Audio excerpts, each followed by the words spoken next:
Aos domingos do mês de julho, nós estamos ministrando uma série de... Uma série de mensagens a respeito de quem é Deus. Na primeira semana nós pregamos sobre Isaías 40, onde ele fala do Deus incomparável. Semana passada nós falamos sobre o Salmo 23, que o Senhor é o pastor. E hoje eu queria falar com vocês a respeito de um Deus que nos perdoa e nos traz paz. Abra comigo a sua Bíblia em Jeremias 31, 34.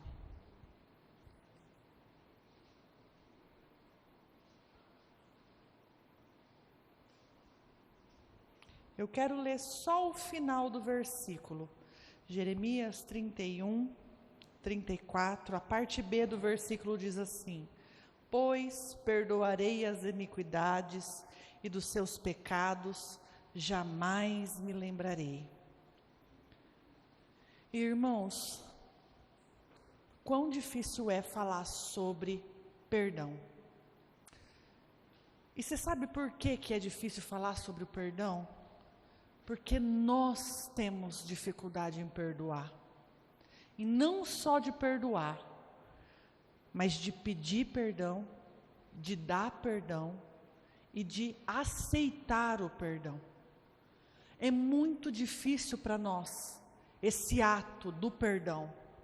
Às vezes a gente compreende a palavra, se arrepende do pecado, confessa os pecados ao Senhor, sabe, tem a certeza e a convicção de que fomos perdoados, porque a palavra nos garante isso, mas a gente não se perdoa. E é sobre isso que eu quero falar nessa noite, de um Deus que tem perdão para cada um de nós. Amém? Abra comigo sua Bíblia no Salmos 32. A partir do versículo 1. Salmos 32. O título, na minha Bíblia, o título desse salmo é A Bem-aventurança de quem recebe o perdão. Um salmo de Davi. Bem-aventurado aquele cuja iniquidade é perdoada e cujo pecado é coberto. Bem-aventurado o homem a quem o Senhor não atribuiu iniquidade e cujo espírito não há dolo. Enquanto calei os meus pecados, envelheceram os meus ossos pelos gemidos constantes todo dia.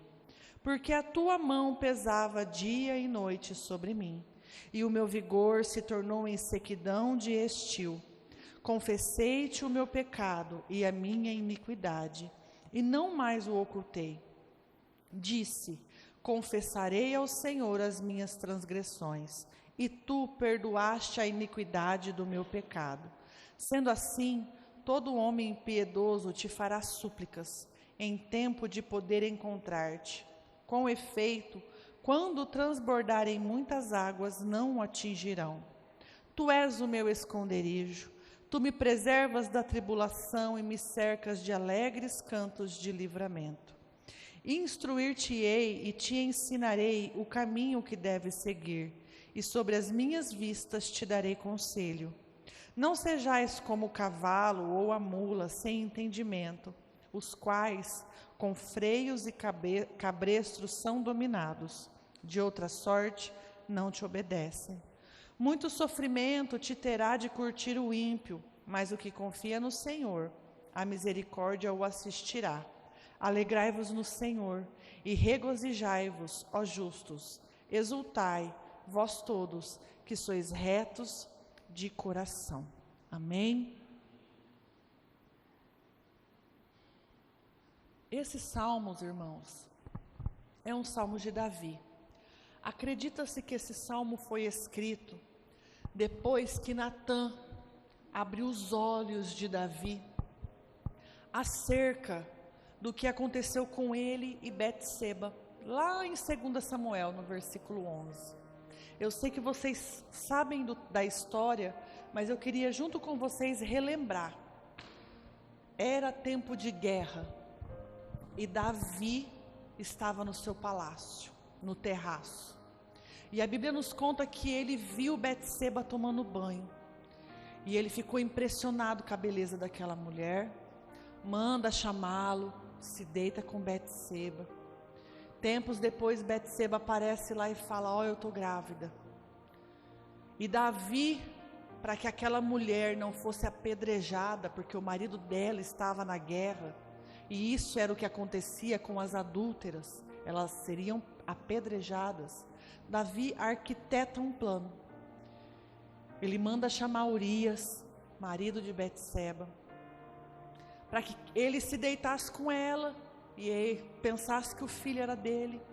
Só que Urias era um homem tão íntegro, irmãos, que ele não achou justo se deitar com Betseba enquanto os seus amigos estavam em guerra. Aí Davi faz um jantar, embebeda Urias, acreditando que assim ele iria se deitar com Betseba, e isso não acontece outra vez. E aí Davi, com um pensamento, com um plano dele, manda chamar Joabe, o capitão, o chefe de guerra. Manda chamar não, ele escreve uma carta pedindo para que Joabe colocasse Urias à frente da guerra, sem armas, mas lá na frente, para que quando a batalha começasse, Urias fosse o primeiro a ser morto. Ele escreve essa carta e entrega ela nas mãos de Urias, para que Urias entregasse a Joabe. E algum tempo depois, Joabe escreve a Davi dizendo: morreram tantos, aconteceu isso, aconteceu aquilo, e Urias foi morto. E para Davi se sair como bonzinho na história, o que ele faz? Como Betseba ficou viúva, uma viúva de guerra, eu vou me casar com ela. E isso era normal, Davi já tinha outras mulheres. E isso acontece, Davi e Betseba se casam. E aí chega um momento em que o profeta Natã vai ter uma conversa com Davi. E ele conta uma historinha para Davi e fala: Davi, existia um homem rico e um homem pobre. O homem rico tinha muitas ovelhas, muitos animais. E o homem pobre tinha só uma ovelhinha.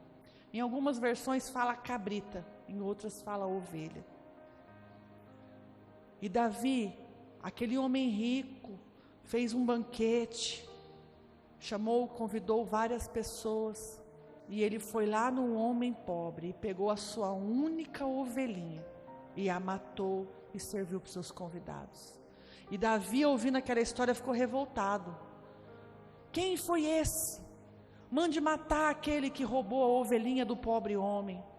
Aí Natã olha para ele e fala: Davi, esse homem foi você. Urias só tinha Betseba.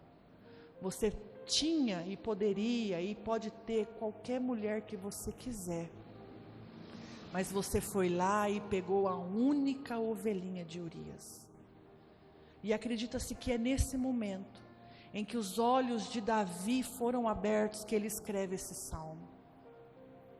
Ele entendeu que ele pecou, que ele errou.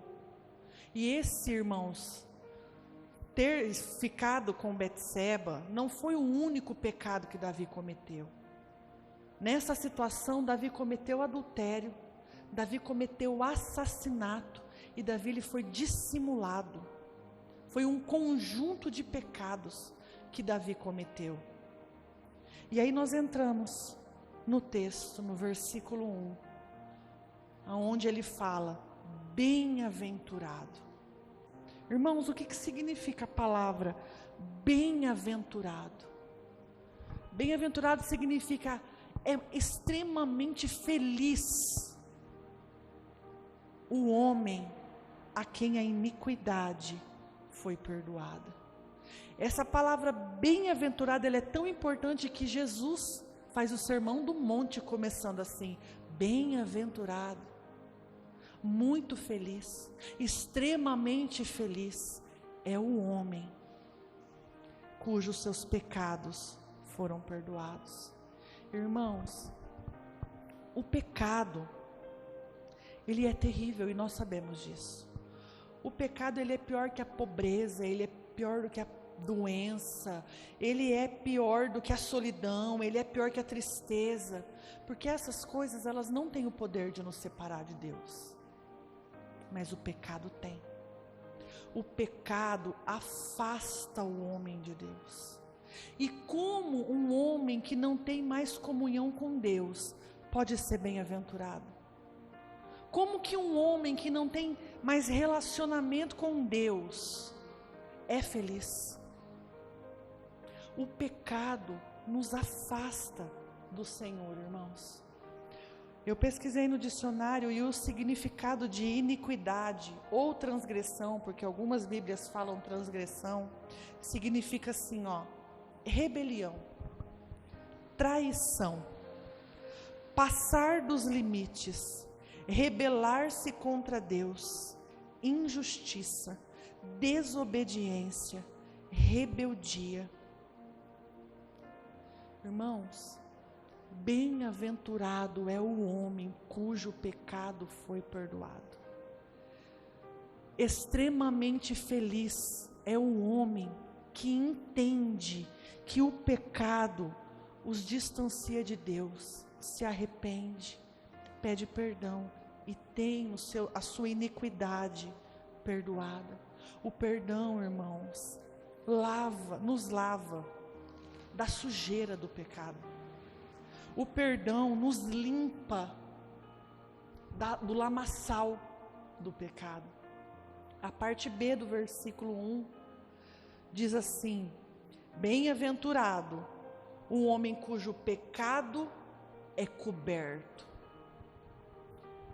E o que significa esse pecado coberto? Talvez a gente possa entender que pecado coberto é um pecado que Deus faz vista grossa e não olha e fala: esse pecado aí não tem problema, deixa esse pecado para lá, vou fazer de conta que eu não vi. Não é isso, irmãos. Quando o sacerdote no Antigo Testamento entrava no Santo do Santo, no dia da expiação dos pecados, era feito um sacrifício de um animal. O sangue daquele animal era jogado na tampa da arca da aliança. Para quê? Para purificação do templo e para perdão do pecado do povo. Ter os nossos pecados cobertos significa isso. Ter o sangue nos cobrindo. Sangue de quem, irmãos? O sangue de Jesus, que foi aquele que Deus colocou lá no madeiro, no nosso lugar. Ele foi o sacrifício por nós. Quando a Bíblia fala que bem-aventurado é o homem cujo pecado é coberto, ele está querendo dizer, muito feliz é o homem lavado pelo sangue do Cordeiro. Extremamente feliz é o homem que foi lavado pelo sangue de Jesus naquela cruz. Bem-aventurado é esse homem. O versículo 2 diz assim: bem-aventurado o homem a quem o Senhor não atribuiu iniquidade e em cujo espírito não há dolo. Irmãos, o pecado é de quem? Meu e seu, não é? Nós cometemos esse pecado, mas o Senhor não atribuiu ele a nós. Ele não está na nossa conta. Por quê, irmãos? Porque Jesus pagou o preço no nosso lugar. Abra sua Bíblia em 2 Coríntios 5:21. 2 Coríntios 5:21. Aquele que não conheceu o pecado, Ele o fez pecado por nós, para que nele fôssemos feitos justiça de Deus. O pecado, a conta que era minha e sua, o Senhor lançou sobre ele. Foi sobre ele. Essa conta foi paga por Ele, ela não está atribuída a nós. Abra comigo a sua Bíblia lá em Isaías 53. Eu sei que eu leio muito esse texto e você conhece ele, porque você também lê muito. Isaías 53, versículos 5 e 6. Mas Ele foi traspassado pelas nossas transgressões e moído pelas nossas iniquidades.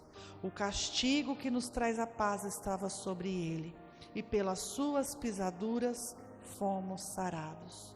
Todos nós andávamos desgarrados como ovelha, cada um pelo seu caminho. Mas o Senhor fez cair sobre Ele a iniquidade de todos nós.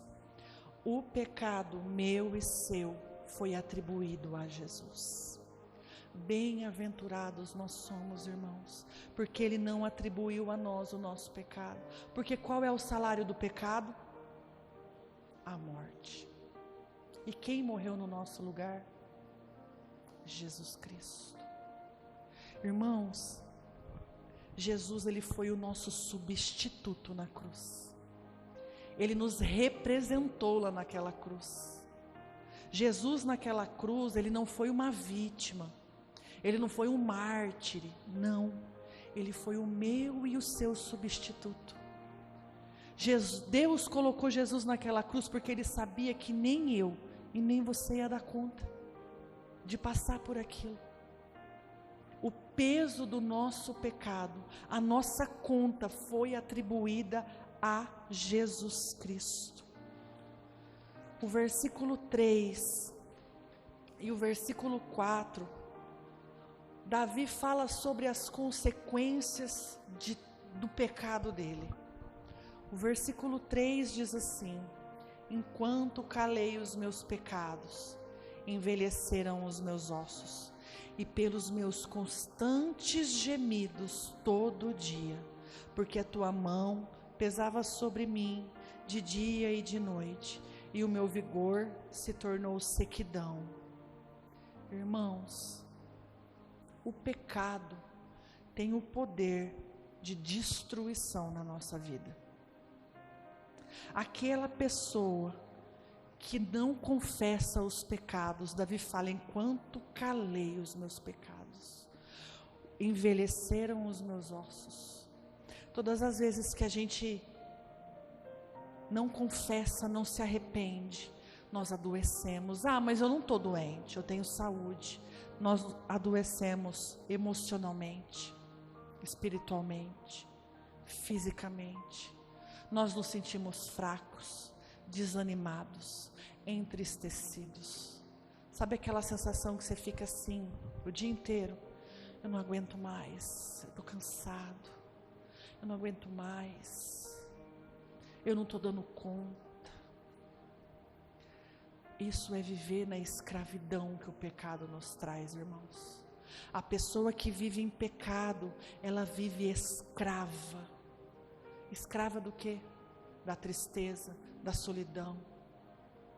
O pecado nos distancia de Deus, e uma pessoa distante de Deus é fraca espiritualmente. Irmãos, talvez não, eu tenho certeza absoluta, por causa da nossa correria do dia a dia, por causa da nossa falta de interesse nas coisas de Deus, porque a gente coloca coisas e pessoas e situações no lugar que é do Senhor, porque a gente faz escolhas que não priorizam o reino dos céus, a gente vive numa rotina, e cada dia que passa a gente está um passo mais distante do Senhor, sem ver. E eu não te julgo, porque eu já estive nessa situação. Eu já falei para vocês da rodinha do hamster. A gente fica igualzinho um hamster dentro da rodinha. A gente corre, cansa e não sai do lugar.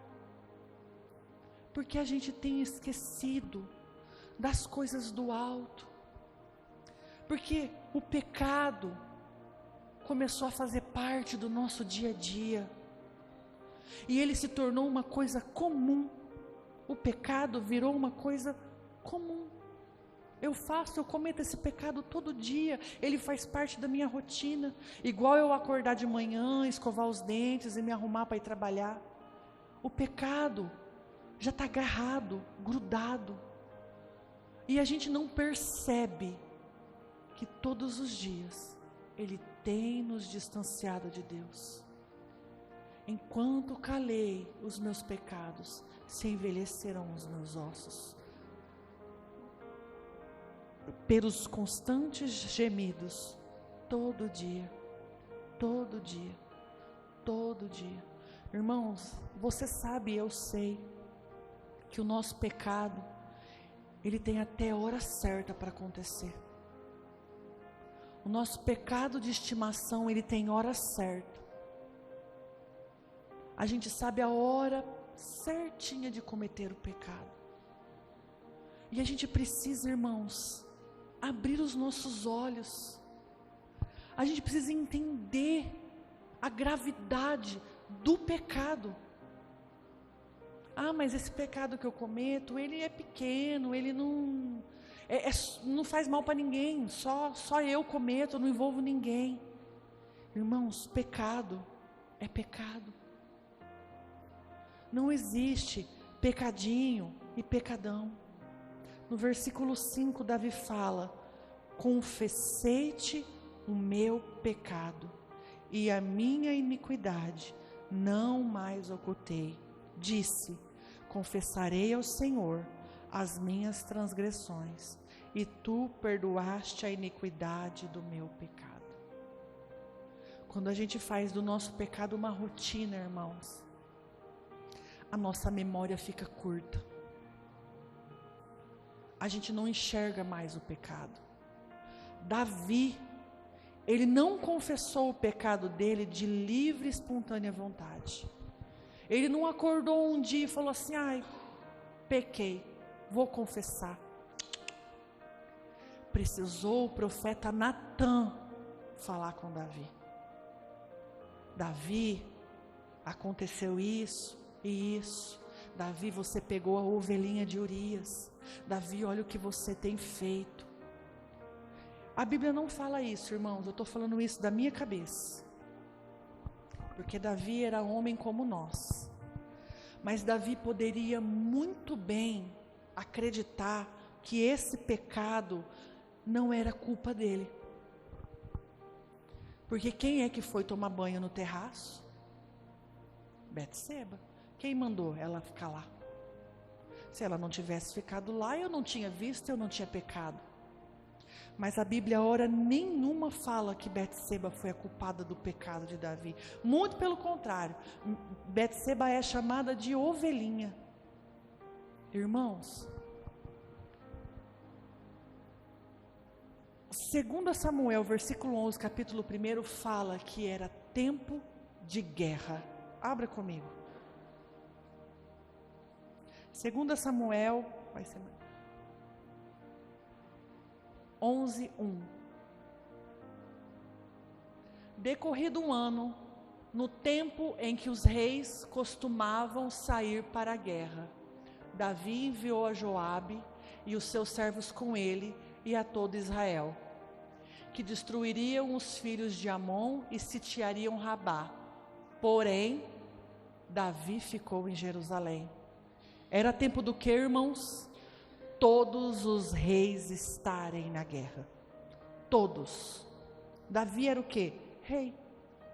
Davi estava onde? Em Jerusalém. Irmãos, as mulheres naquele tempo, as mulheres não, os homens também, não era como hoje, nós aqui, que tomamos banho 2, 3 vezes no dia. Daqui a pouco nós vamos entrar no verão, e tem dia que a gente toma 5 banhos. Não. O banho era algo, era um ritual. Betseba, com certeza, estava tomando banho, porque era o tempo da purificação. E por que ela estava tomando banho na sacada, no terraço? Porque não existia banheiro dentro de casa. Betseba estava cumprindo um ritual de purificação, tomando o seu banho no terraço. Quem foi lá espiar Betseba foi Davi. E ele poderia muito bem ter jogado a culpa do pecado nele, em Betseba, como nós fazemos. Eu só pequei porque os meus pais fizeram isso comigo. Eu só pequei, eu só cometi esse erro, eu só estou nessa situação porque o meu marido fez isso comigo, porque a minha mulher fez isso comigo. A culpa não é minha. Eu só estou onde eu estou por causa do meu passado, por causa que eu fui demitido, porque me fizeram fazer isso. Não é culpa minha, me fizeram fazer isso.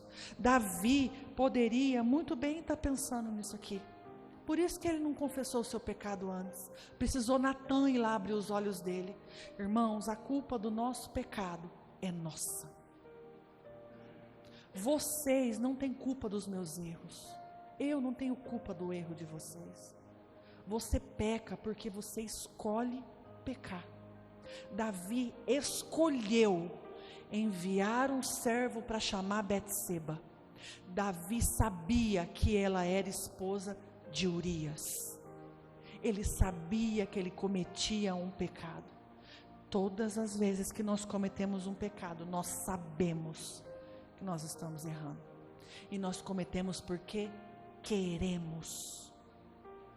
Irmãos, nós precisamos, assim como Davi, confessar o meu pecado e a minha iniquidade. Sem confissão de pecados não existe perdão. Sem perdão não existe comunhão. Sem comunhão não existe paz. É o ciclo. Quanto mais eu peco, mais eu me distancio. Quanto mais eu me distancio, em mais problemas eu me meto. Quando eu entendo que o pecado que eu cometi é única e exclusivamente culpa minha, e eu confesso ele, confessarei ao Senhor as minhas iniquidades e transgressões, e tu perdoaste a iniquidade do meu pecado. Abre em Provérbios 28, 13. Provérbios 28, 13. O que encobre as suas transgressões jamais prosperará, mas o que as confessa e deixa alcança misericórdia. Quem encobre os seus pecados, o que acontece, irmãos? Jamais prosperará. Quem está dizendo isso? Às vezes a gente não entende porque a nossa vida não muda, porque as coisas não mudam, porque nada dá certo, porque enquanto encobrimos as nossas transgressões, eu jamais vou prosperar. Enquanto eu me calo, os meus ossos se envelhecem. Enquanto eu me calo, eu não prospero. Abra comigo João, 1 João 1, 9. 1 João 1,9. Se confessarmos os nossos pecados, Ele é fiel e justo para nos perdoar os pecados e nos purificar de toda a injustiça. Mas para confessar pecado, irmãos, precisa haver arrependimento. Eu não consigo confessar algo do que eu não me arrependi. E para haver arrependimento, nós precisamos mudar a nossa mente, mudar as nossas vontades, mudar as nossas atitudes, mudar as nossas emoções, porque são elas que nos levam a pecar. Para a gente se arrepender, precisa haver mudança de mente. Eu preciso olhar para o pecado e falar: eu não preciso do pecado. Eu não preciso fazer a minha vontade, mas eu preciso cumprir aquilo que o Senhor quer para a minha vida. Arrependimento sem mudança de mente, sem mudança de vontade, não é arrependimento. Irmãos, nós precisamos abrir o nosso entendimento para entender que o Senhor quer nos perdoar. Ele é o dono do perdão. Ele é o perdão. Só que como eu falei com vocês sobre o Salmo 23, o Senhor é o meu pastor, Eu preciso decidir. Se eu não decido fazer de Deus aquele quem me perdoa, eu não vou ser perdoado. Da mesma maneira, se eu não decido que Ele seja o meu pastor, eu não vou ser pastoreado por Ele. Há coisas, situações que dependem de nós. Como que o Senhor vai derramar sobre a nossa vida perdão, se não existe arrependimento? Ele é fiel e justo. Fiel e justo. Fiel e justo. Mas nós precisamos nos arrepender. Na parte B do versículo 5, tu perdoaste a iniquidade do meu pecado. O versículo 6, o versículo 7 fala sobre a recompensa do arrependimento e da obediência. Versículo 6 do Salmos 32. Sendo assim, todo homem piedoso te fará súplicas, e em tempo de poder encontrar-te, com efeito, quando transbordarem muitas águas, não o atingirão. Tu és o meu esconderijo, tu me preservas da tribulação e me cercas com alegres cantos de livramento. Quando eu me arrependo, confesso os meus pecados, Ele me ouve, Ele me encontra, Ele me guarda, Ele faz dele o meu esconderijo. Tu és o meu esconderijo e me preservas da tribulação. Irmãos, ter pecados perdoados envolve uma série de outras coisas. Envolve encontrar no Senhor refúgio. Envolve que quando as muitas águas me atingirem, eu não vou ser afetado. Envolve que eu vou ser preservado na tribulação. Ele vai me cercar com alegres cantos de livramento. Quando eu estiver passando por momentos difíceis, a alegria dele vai me cercar. Eu não vou estar desesperado, angustiado, com medo, atribulado, desesperado, porque Ele me cerca com alegres cantos de livramento. E no versículo 8, até o versículo 10, é o Senhor falando com Davi. É Deus nos instruindo.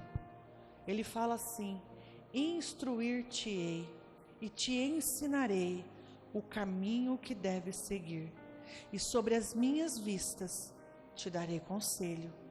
Não sejais como o cavalo ou a mula sem entendimento, os quais com freios e cabrestros são dominados. De outra sorte não te obedecem. Muito sofrimento terá de curtir o ímpio, mas o que confia no Senhor, a misericórdia o assistirá. Irmãos, a gente não pode ser crente rebelde. A gente não pode ser crente que acha que viver em pecado está tudo certo. Quando a gente não se arrepende, a gente é dominado por Satanás. Olha o versículo 9. Não seja como um cavalo ou a mula, sem entendimento, os quais com freios e cabrestros são dominados. Não seja cabeça dura, não seja teimoso, não seja inconstante, inconsequente, imaturo, a ponto de precisar, a ponto do diabo colocar cabresto em você e você ser dominado. Porque aquelas pessoas, cabeça dura, teimosa, é dominada por Satanás, irmãos. Porque ele vem e coloca rédeas nela. Todo mundo aqui já viu um cavalo selado com freio na boca. E o cavalo só vira para que lado? Para onde aquele que está em cima dele puxa a corda, não é? Quando a gente é cabeça dura e teimoso, irmãos, Satanás nos domina. Fecha os nossos olhos, o nosso entendimento, nos deixa cegos e faz a gente acreditar que nós somos as pessoas mais incríveis do mundo. Esse é o poder dele sobre nós. Porque quando você é a pessoa mais incrível do mundo, você se acha no direito de fazer o que você quiser, porque você é inatingível. As coisas são do jeito que eu falo, as coisas têm que ser da minha maneira. Eu sou assim, é o crente Gabriela, né? Eu nasci assim, eu cresci assim, eu vou morrer assim, e ninguém vai mudar a minha cabeça. E quando nós pensamos dessa maneira, Satanás está montado do nosso lombo, segurando as rédeas da nossa vida. E quando a gente pensa que a gente é muito livre, na verdade nós somos muito presos, dominados. É isso que a palavra diz no versículo 9. Não seja como o cavalo ou a mula, sem entendimento. Abra os teus olhos e se arrependa do teu pecado. Olha para a sua vida, irmãos. Eu sei, você sabe que o pecado, ele age em todas as áreas da nossa vida. Não existe uma área da nossa vida que o pecado não quer se meter. Todas. É na nossa vida espiritual, é na nossa vida sentimental, é na nossa vida financeira, é na nossa saúde, é no nosso conhecimento, é no nosso casamento, é na nossa relação com os nossos filhos, com os nossos pais. Em todas as áreas da nossa vida, o pecado quer nos afligir. Todas. Não, você não pode falar, nisso o diabo não me pega. Pega. Pega. E não importa quantos anos você tem, não importa quanto tempo faz que você está vindo na igreja, que você conhece a Jesus, não importa, o pecado, ele quer nos afastar de Deus. E aquele Deus perdoador, que entregou Jesus no nosso lugar, para que o sangue dele cobrisse os nossos pecados, ele quer nos perdoar, irmãos. Mas para isso nós precisamos decidir e querer ser perdoados. Eu sei que como eu, você tem uma montanha de pecados. Porque a gente acredita que só não peca quando dorme. Mas eu acho que isso é mentira, porque às vezes tem sonho que faz a gente pecar. Irmãos, enquanto nós estamos respirando, nós estamos pecando. A gente peca em pensamento, em palavras, em atitudes, o tempo todo nós pecamos, mas o Senhor, Ele está aqui, e Ele quer derramar o perdão dEle sobre nós. O grupo de louvor pode subir. Não permita, irmãos, que o inimigo venha selar você com as celas do diabo, e montar na sua vida e te dominar. Não espere tanto tempo para se arrepender do teu pecado. Enquanto calei os meus pecados, se envelheceram os meus ossos. Não fique esperando. No momento certo eu vou pedir perdão. Mas eu não tenho força para abandonar esse pecado. Mas a gente não tem mesmo. Nenhuma força. Não há nada em nós, irmãos, de valor. Nós não podemos fazer nada.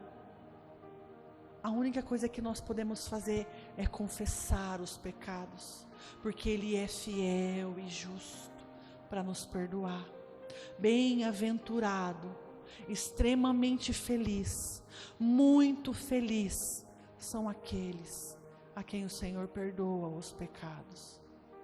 E esse Deus perdoador está aqui nessa noite. Se coloque de pé. O Senhor, o nosso pastor, o Senhor, fiel e justo, quer te perdoar, irmãos. Não sinta que você não é merecedor do perdão de Deus. porque por sua causa, Ele crucificou o seu Filho unigênito. Por sua causa, Jesus levou chicotadas, foi cuspido, foi humilhado, para que você fosse perdoado.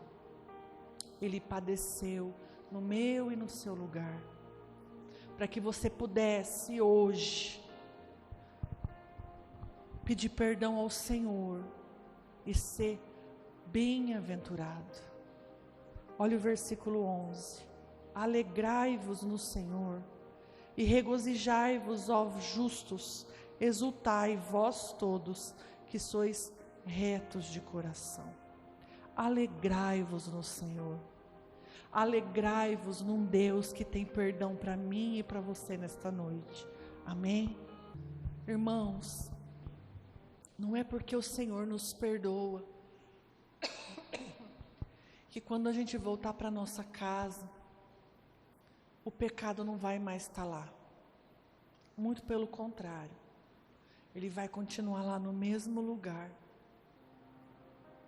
Nós precisamos, todos os dias, olhar para Ele e escolher o Senhor.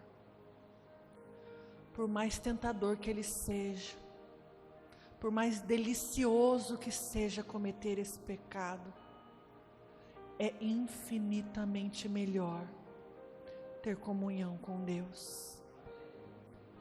É infinitamente melhor poder descansar nos braços do Pai. Escolha o Senhor. Escolha o Senhor todos os dias. Amém? Glória a Deus.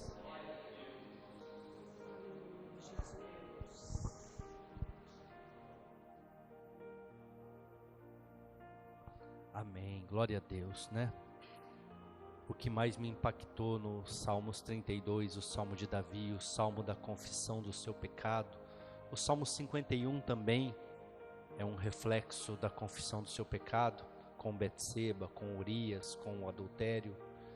É o versículo 9 que a pastora leu umas 2, 3 vezes, onde ele cita o cavalo, onde ele cita o burro.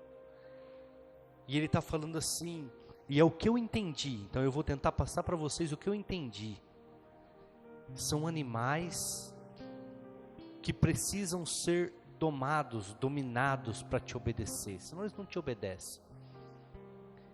Igreja, e quando nós não obedecemos a Jesus, nós somos dominados pelo pecado, pelas nossas vontades, pelos nossos desejos.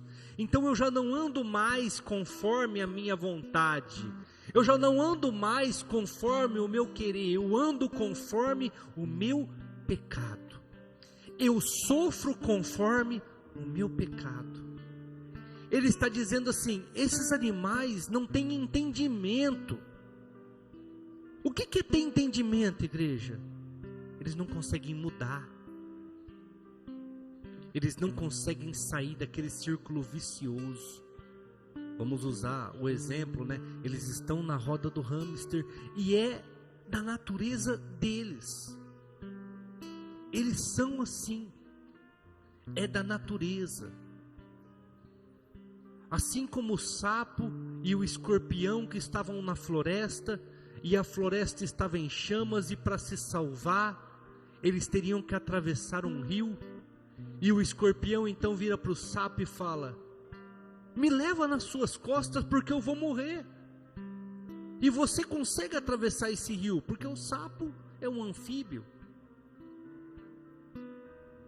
E o sapo fala: você está louco? Você vai me ferroar? E com certeza eu vou morrer. E nós vamos morrer nós dois. E ele: não, se eu te matar, morre eu e você, então eu não vou fazer isso. Eu estou querendo me salvar. E o sapo fala: é razoável mesmo. Você não vai poder me matar enquanto nós não passar para o outro lado. Porque se você me matar, você morre afogado. Então eu vou te levar. E no meio do rio vem a ferroada. No meio do rio, o sapo é atingido pelo ferrão daquele escorpião. E o sapo fala: cara, nós vamos morrer os dois. E o escorpião fala: é da minha natureza, é meu ter que ferroar, vamos morrer os dois, mas eu tinha que fazer. Por ele não mudar as suas atitudes, ele morreu. Muitas vezes nós estamos morrendo, nosso relacionamento está morrendo, nossas empresas estão morrendo, o nosso trabalho está morrendo, a nossa vida financeira está falindo, porque nós estamos sendo inconsequentes como o burro e como o cavalo, dominados pelas nossas vontades, vontade da nossa carne pecaminosa, dominados pelas nossas emoções. É assim que eu penso, é assim que eu tenho que eu aprendi, e é assim que vocês vão viver. E isso está trazendo consequências sérias para as nossas vidas, mas estamos sendo dominados, assim como um cavalo e um burro. Igreja, seja melhor que você mesmo hoje. Amanhã, lute para ser melhor que hoje. Mude. Tome atitudes de mudança, porque você não é como um animal. A sua natureza é uma natureza de mudança. Por que Davi é o homem segundo o coração de Deus? Por que Davi alcançou a misericórdia do Senhor? Porque ele decidiu mudar, ele decidiu confessar, ele decidiu se arrepender, ele decidiu pedir misericórdia para o Senhor. Eu sou falho, nós somos falhos, todos os dias eu tenho que mudar algo dentro de mim, todos os dias eu preciso olhar para as pessoas com olhos de esperança, para ver algo bom na vida das pessoas e não só a parte ruim. Todos os dias eu preciso me policiar, porque como diz a música do Thales Roberto, né? Todos os dias o pecado vem, e eu escolho Deus, porque eu não sou um cavalo, porque eu não sou um burro, porque eu não sou uma pessoa inconsequente. Eu preciso viver os milagres do Senhor na minha vida. Amém? Feche os seus olhos, vamos encerrar esse culto. Senhor nosso Deus, obrigado Jesus pela tua palavra.